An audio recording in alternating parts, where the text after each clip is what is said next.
hijo, pero José decide que él va a hacer sus taxes individual él solo y su esposa lo hace con el niño, con la niña, con el hijo. José técnicamente, aunque viva con su esposa y con su niño en la misma casa, José sería considerado un household de una sola persona, porque en los impuestos es una sola persona que está pagando impuestos. Y el descuento, el crédito mensual, en este caso de Marco, de $900 al mes, es basado en los impuestos, es un crédito de taxes, un crédito de impuestos. So, esa es una parte que es un poquito confusa para los clientes y hasta para los vendedores, para nosotros, porque tú le preguntas a José, ¿con quién vive? Vivo con mi esposa y con mi niño. Automáticamente estamos asumiendo que hacen todo junto en los impuestos y en muchos casos no lo hacen de esa forma. So, cuando ya esta semana se les va a entrenar en un guión, en un script que vamos a tener que seguir, parte de las preguntas es, ok, José, ¿eres casado? Sí. Ok, ¿haces taxes juntos o separados? Boom, juntos ya sabemos que todo el mundo está en el mismo household. Separados, entonces tenemos que saber quién es el que reclama a los hijos, a los niños. ¿Quién reclama a los niños? Tú o tu esposa. Y ahí entonces ya sabemos quién está en cada devolución de impuestos y ya podemos determinar el household. Okay? Does that make sense, guys? How's my Spanish? Good? All right, perfect. All right, so understanding household is important. Any questions on household and how many people are in the house based on the taxes? Perfect. All right, now let's talk about income, the other big important part. How do we understand income? I will explain it in English and I will explain it in Spanish because this is really important. So income, and here in the United States, you get paid. There's two types of people that you're going to run into. You're going to run into people that are self-employed, business owners that work on themselves, people like me and Marco that are self-employed. And then you're going to run into people that have a regular job, which is most of the people, right? Now, there are two terminologies that you need to write down. So write this down that you need, and then I'll explain the difference. Because we get paid one of two ways here in America. We get paid with a W-2, W-2, or we get paid with a 1099, 1099. So write those two down. And let me explain to you the difference and why this is important. And again, I'm going to repeat all of this in Spanish after. So W-2 is anybody that has a regular job that gets paid a salary or by the hour or however that is. The way you calculate how much money they make, because a lot of them are going to be like, I'm not sure how much I make in a year because they've never done the math, right? Not everybody does the math for a year. Everybody does the math for the week or for the month, but not by the year. You're going to find out how much they get paid a week. And then you're going to multiply that times 52 weeks in a year. So if they make $500 a week, it's 500 times 52. That is their income if you're W-2. All right, W-2 is anybody that works any job. The guy that works at the grocery store, the guy that works as an administrative assistant, the guy that works at a call center. That is W-2. Most people know what that is, just so you know. 1099. What is 1099? 1099 is somebody who is self-employed and gets paid directly from their business or directly to their account. What sets them apart is that when you're 1099, I can go to the government and say, hey, I got paid $100,000, but I had to spend money to make that money. I had to pay my virtual assistants in Colombia. I had to pay them $600 every month.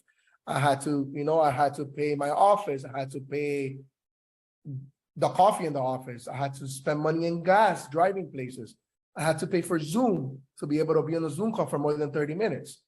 So after everything that I spent out of the $100,000, I really only stayed with 30 because the other 70, I used the money to pay for other things. Okay, so my net earning was 30,000, even though I made 100. Why is this important? Because if you're 1099, what matters for the discount, the subsidy that the government gives you is net. So in this example I just gave, I wouldn't put that I make 100,000. I would put that I make 30,000 because that's really what I keep after everything that I spend. Okay, I'm gonna go through this in Spanish now. Aquí en Estados Unidos nos pagan de dos formas, W2 y 1099. Ok, apunten las dos terminologías, por favor. W2 y 1099. Una persona que es W2 es un empleado regular que trabaja un trabajo normal, puede ser cualquier tipo de trabajo, pero que trabaja bajo un salario o cobra por la hora. Cuando estamos hablando con un cliente que es W2 y tenemos que determinar su ingreso anual, muchas personas no saben cuánto ganan al año porque no lo calculan. Simplemente se calcula su salario semanal y se multiplica por 12 meses, o por 52 semanas, perdón, que son 52 semanas en un año. No hay ningún tipo de número que se pueda quitar, ningún tipo de descuento, porque cuando eres W2, por más que tengas gastos personales, esos gastos no aplican como un gasto de negocio, un gasto que fue utilizado para llegar al salario que tuviste, ¿ok? So, W2, simplemente busca tu último talonario de cheque, cuánto cobras a la semana, multipliquémoslo por 52 semanas, ese es el ingreso. Bastante simple, bastante sencillo. Una forma sencilla de saber si un cliente es W2 en el evento de que no estén seguros, pregúntenle si le deducen los impuestos automáticamente de su cheque. Ok, cuando son W2, automáticamente cuando ellos cobran le están deduciendo impuestos. Pagan las cuotas que le dicen, en Panamá le llaman cuotas, ¿no? De impuestos que se pagan cada cheque, ya se lo están quitando automáticamente. Eso es W2, ¿ok? Coger lo semanal, lo multiplica por 52 semanas. 1099, que es una persona que sea dueño de negocio pequeño, dueño de negocio, que es self-employed, que trabaja por cuenta propia.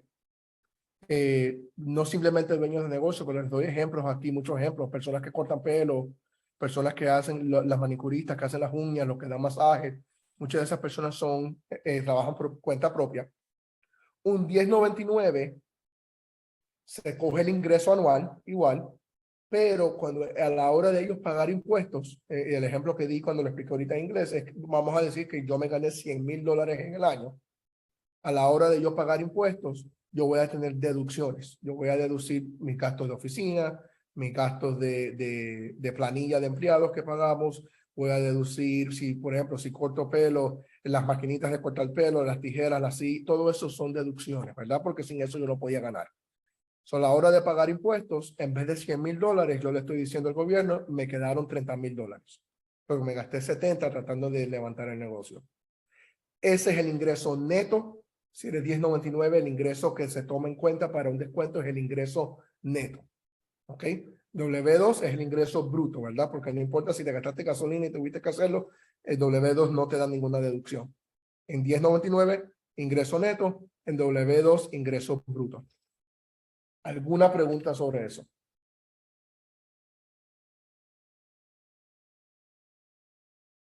Perfecto. Deme un segundito.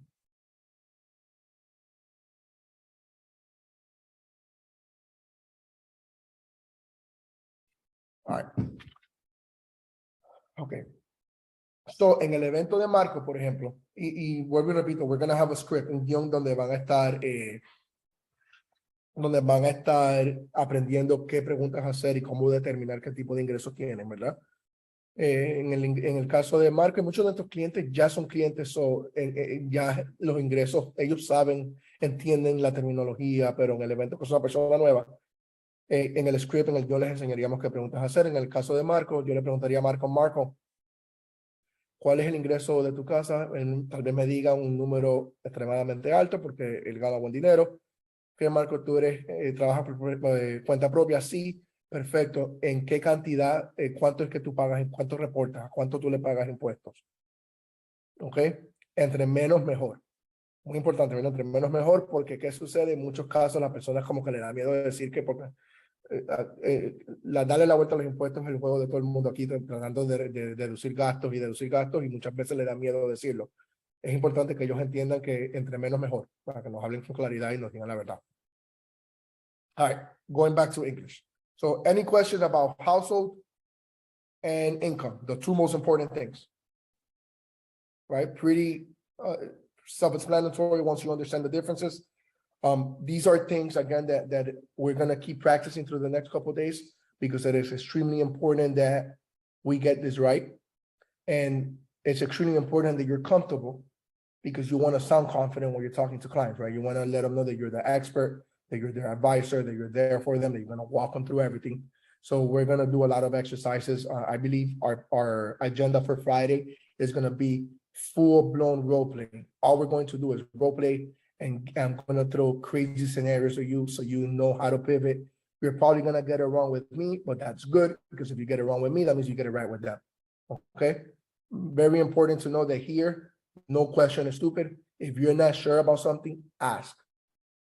Okay, we want to make sure that you guys understand. We want to make sure that we can do this right. Okay, because that's important. You guys know the government's involved in giving these discounts.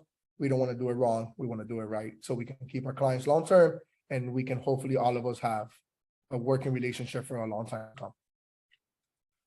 All right. So I'm gonna go back to the deck really fast. Okay, so follow along with me. I'm gonna go back to the original deck we were covering, because now that I got into the marketplace, there's gonna be some terminologies that we're gonna have to understand. So far, we've covered what Obamacare is, all right, an introduction. But remember, the main thing you guys need to understand is major medical, so it covers everything. And you get a discount based on what we just covered, right? On how many people you live with, based on your taxes, and what your income is, depending whether you're 1099 or W-2. So you guys are following along with me, which is good. So now let's go back. You guys saw how I got into the marketplace already. So I'm gonna leave the marketplace up here. I'm gonna go back to the deck to cover some terminologies, and then some of them, again, kind of like the first round that we just did of covering Obamacare, might seem a little bit confusing, but when I circle back to the marketplace and I piece it together for you, then you guys are going to start, making a little bit more sense of it. So just follow along. And then again, if you have any questions, please don't hesitate. Feel free to ask, okay? So let's go with the glossary here. Glossary. How do you say that, Mark? I don't even know how to say it in English. El glosario. I know how to say it in Spanish. Glossary. All right, perfect. So deductible. All right, what is a deductible? It's the amount you pay for covered services before the plan begins to pay. So a deductible is un deducible. A deductible is essentially a number that is determined by the plan that we pick, and you guys will see that now when we go back. And that's how much you need to pay for the plan to become effective. So if you have a deductible of $1,000 and you get really, really sick and you're gonna need treatment, for the treatment maybe is covered at 90%, let's say, but for that 90% coverage to kick in, you have to pay the $1,000 deductible. Otherwise, you cannot be helped by the hospital, by the doctors. That deductible has to be covered. Okay, that's what a deductible is. Maximum out-of-pocket expenses. This is one of the biggest things with Obamacare, is that everybody has a maximum out-of-pocket expense. What that means is that is the most you will have to pay for covered services in a year, no matter how much care you need. Once you pay this amount, you're covered 100%. So maximum amount of cover, let's say that my maximum amount of cover is $8,000, just to throw a number, right? And God forbid I get in a crazy accident and I have to be in the hospital for a month. And my hospital bill is $100,000, okay?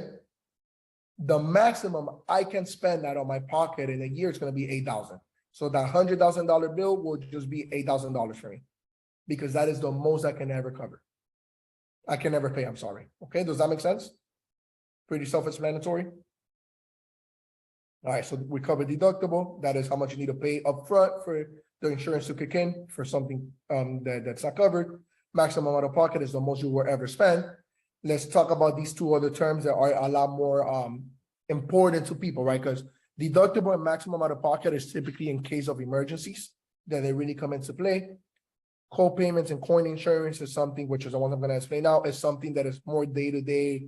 If they go to the doctor for checkups, if it's somebody that maybe has a condition that has to go every month. So let's go over those things. So co-payments. What is a co-payment? A co-payment is the dollar amount you pay for covered service after you meet your deductible. So once the deductible is met, a lot of plans have zero deductible, just so you guys know. But once the deductible is met, a co-payment is a good thing, because a co-payment means that is what it's always going to cost. So if there's a co-payment of $25 to see a specialist, you know that every time you go to a specialist, it's only going to be $25, because that is the co-payment. Okay. On the other hand, the opposite of copayment is coin insurance. What is coin insurance? You guys will see it when I go back to the marketplace. It'll say something like 50% or 70% or 20%. So the number you're going to see is going to be the number that the client has to pay. So if you have a coin insurance of 20% per se, right? Let's say and you'll see this again, it'll make more sense when we go back to the marketplace. But if you have a coin insurance of 20%, what that means is that the insurance covers 80% and you have to pay 20%. So let's use that example compared to copayment. I said, if you have to go to the specialist and it's a $25 copayment, you know, it's no matter the consultation, how much they charge you for the consultation, all you're going to pay is $25. If you have a coin insurance, now you're responsible for 20%. So if the consultation is $300, you're responsible, or let's say it's $1,000, just to make easy math, you're responsible for 20%, you got to pay $200. Does that make sense, guys? So coin insurance is the percentage that you pay. Co-payments is a fixed dollar amount that the client pays. In the perfect world, we want to find a plan for a customer that is all co-payments and not coin insurance. So we can tell them this is how much you're going to pay every time you go to the doctor or the hospital. However, a lot of them have to go with coin insurance because maybe they make too much money and the prices are too expensive for one with co-payment. So it's just important that you understand both. Don't ever make any of them a big deal. They're both normal. It's very normal here. It's just important that you guys understand the difference. Any questions on coin insurance and co-payments? We're good to go. Perfect. All right. This is also important. The category of the plans. Okay. So the plans are broken out into different categories. Bronze, silver, gold, and platinum. Like if it was the Olympics, except they added platinum. Okay. I'm going to give you the rule of thumb, kind of how we normally run this, just so you guys understand. We typically only sell bronze and silver. Okay. We usually don't sell gold and platinum. It's very rare that somebody gets that. The higher the category, just the more coverage you have, and also the more expensive the plan is. Now, the rule of thumb, right? The general rule when you're talking to clients, if you're talking to a client that is healthy and they just want insurance to go to the doctor once a year, do their checkup, you could do something called expanded bronze, which is a little bit more affordable. It has good benefits to go to the doctor, but if you have to go often, it might be a little bit more expensive. But if you're somebody young, case of emergencies, and just maybe wants to go to the doctor to do a general checkup, you could do something called expanded. So the expanded is EXPANDED, expanded bronze, and that's fine. It'll be more affordable. If you have a client that's going to use the insurance often because they are diabetic, because they have heart problems, and they go to a cardiologist all the time, because they see the doctor often, you're going to go silver or above, typically silver, every time. You're going to have people that say, I want to enroll in a cheaper plan. That's fine, and we work for them. So if that's what they want, we will do that. But they need to understand that if they're going to use the insurance often and they go bronze, they're going to have to pay a lot of stuff out of pocket, and then they're going to be mad at us. They're going to leave, and then we lose the business. Does that make sense, guys? So bronze is cheaper. It's good for young and healthy people. The expanded one, because it does cover some things and it's more affordable. Silver for anybody that has pre-existing conditions. Even if they don't make a lot of money, sometimes it's just better to do silver anyway, because it'll be affordable and it's going to cover everything they need, and you're never going to have an upset customer calling back saying, you put me in a plan that doesn't cover what I need. Any questions on bronze and silver? Perfect. So you guys are following along. Gold and platinum is silver and silver on steroids. It's just a lot more expensive. We rarely ever sell it because it's really, really expensive, and silver has really good benefits. All right. Let's continue with the terminologies. And again, we're going to circle back to the marketplace, and we're going to put all these terminologies into use, which means, and then you guys are going to start making some sense of stuff. The first one that we need to learn, right? The different types of insurance. When it says private, remember guys, Obamacare is private insurance. What makes it cheap is the tax credit, the subsidy, the discount that they're getting based on their household and based on their household and based on their income. So the different types, the first type that we're going to cover, which is the more popular one that we saw with Obamacare, is something called EPO. So write that down, EPO, Exclusive Provider Organization. I'm not going to read you the textbook definition. I'm going to tell you what you need to understand to not confuse you. An EPO, all that means is that the client, if they need to go see a specialist, a cardiologist, something like that, they can go straight to the specialist. They don't need to ask their general or their primary doctor, right? So most people here have a primary doctor, and then that primary doctor will typically recommend a specialist. They can still do that, but if they need to go to see a specialist, they don't have to waste time setting an appointment with their primary, so that primary can tell them, yep, you need to go see the cardiologist, and then a month goes by, and if they have a condition, that month can literally be life or death. With an EPO, you can go see a specialist right away, and they will take you because you have an EPO. Okay, that's all you need to understand about that. And it's the more popular one that we sell.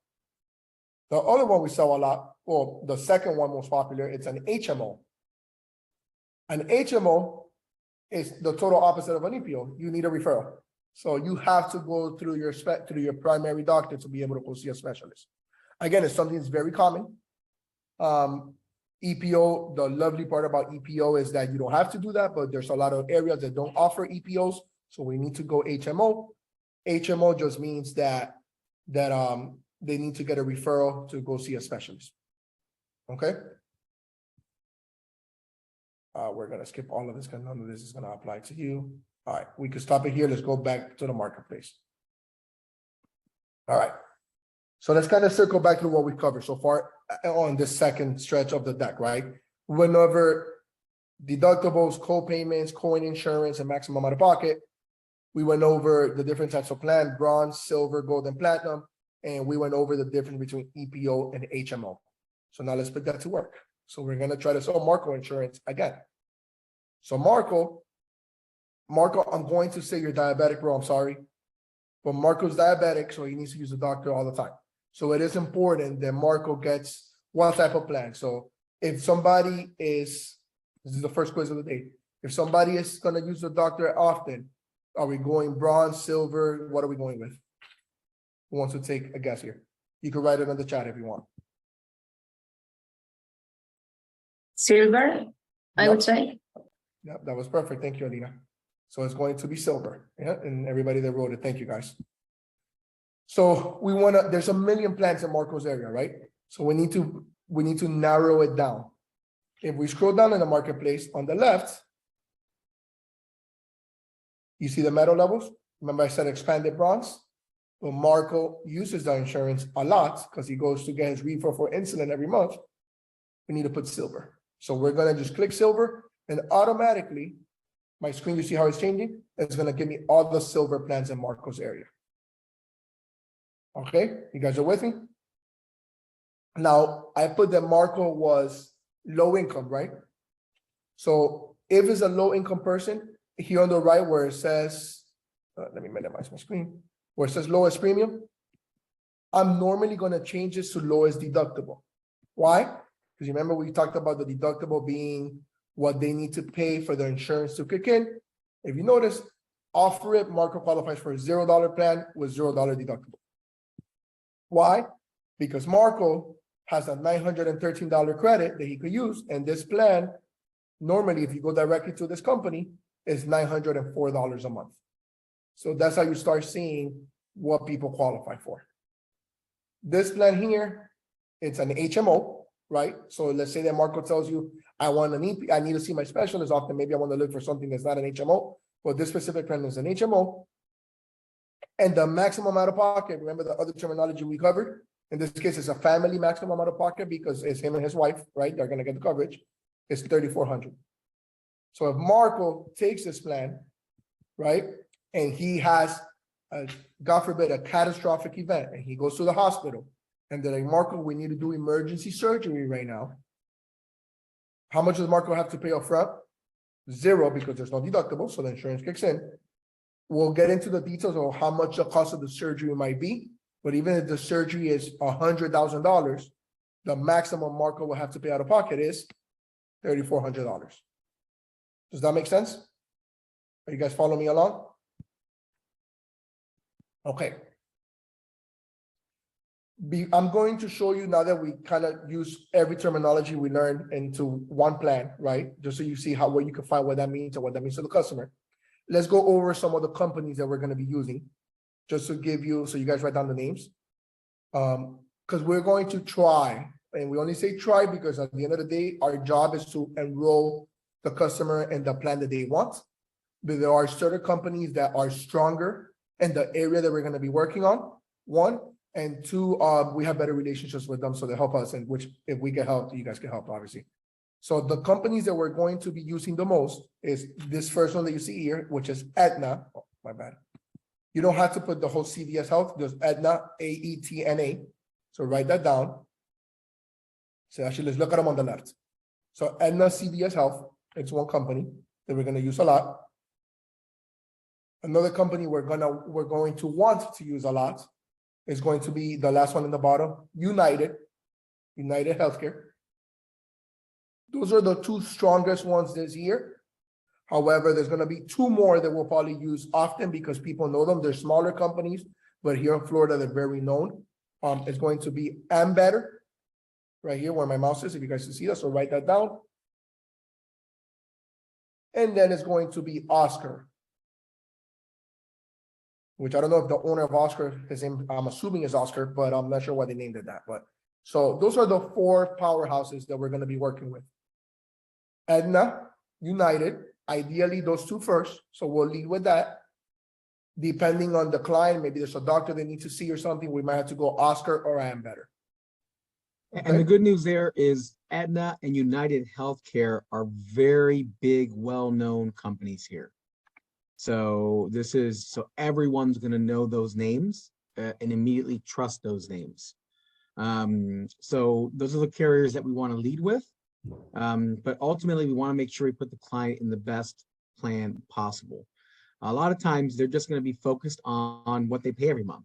So our job is if they don't want to pay anything, then we have to find them something that doesn't pay anything. They don't pay anything, because there are plans where it's $0 per month based on their income and based on the subsidy. And if that's the case, that's fine, but we need to communicate what the family out of pocket is going to be and deductible is going to be, and whether, what they'll normally pay for doctor visits. A lot of people just want to minimize their expense every month, or, so they'll say, hey, $0, $10, $15, $20, $30 a month is where I'm at. I don't want to go higher. And that's okay.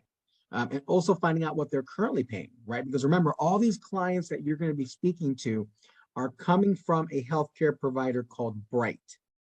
Bright is a very big and well-known healthcare provider that is no longer going to be doing Obamacare or the Affordable Care Act. So all these clients have to re-enroll with a different company, okay? So that's where we're coming in to call them and help them with that enrollment support to say, hey, we're calling from Bright Healthcare, or we're calling from the healthcare marketplace. I'm your local, healthcare advisor. Here's the information I have for you. As you might have heard already, Bright is no longer going to be in Obamacare or doing Obamacare. So we're moving all of their clients over to a different company, and we're here for enrollment support and so on and so forth. Okay. So all of the clients you're going to be speaking to have to move to a different carrier. We're just going to be there to help them and enroll them and obviously be the first ones to help them before anybody else does. Because if somebody else helps them before, then we lose that client and we lose the commission. That makes sense? Okay. Thank you, Marco. Mm-hmm. So now that we got the four companies, let's do, before we dive into details of plans and what doctors and how do we find what doctors if they need a doctor, something like that. I narrowed it down to silver, right? For Marco, right? Because we wanted to do silver because Marco's going to use our insurance often. Something that I didn't point out that we'll cover, but if he goes to the doctor, no charge means he has a $0 copay. Remember copay? It is a fixed amount. In this case, Marco can go to see his primary doctor every month and he doesn't pay anything. Generic drugs, if he has a prescription that is generic, meaning that is a regular medication, he doesn't pay anything for it either, which is really good too. Okay, so let me go back here now and let's compare just so you guys see the difference. If Marco